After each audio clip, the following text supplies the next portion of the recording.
শতবর্ষের অপেক্ষা, দু চোখে নিজের ধ্বংস দেখার অপেক্ষা, নিঃশব্দে পুড়ে যাওয়া প্রতিটি স্বপ্নের হিসাব, ভাঙা আয়নায় মুখোমুখি দাঁড়ানোর অপেক্ষা, যেন নিয়তির হাতে লেখা এক অনিবার্য রায়, যেখানে বেঁচে থাকাই এক ধীর আত্মহত্যা। আমি প্রতিদিন একটু একটু করে মরি, প্রতিটি শ্বাস এক ক্ষুদ্র বিলোপ, প্রতিটি দিন অস্তিত্বের ঋণ শোধের আরেক কিস্তি।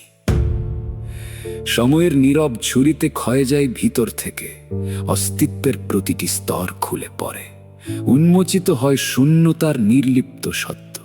স্বপ্নগুলো একে একে মৃতদেহ হয়, আর আমি তাদের কবর দিই নিজের ভেতর।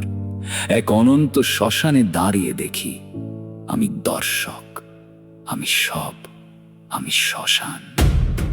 এ এক অদ্ভুত চক্র, যেখানে ধ্বংসই সৃষ্টির একমাত্র রূপ, আর আমি শুধু এক ক্ষণস্থায়ী ধারণা, যা নিজেকে টিকিয়ে রাখতে ব্যর্থ।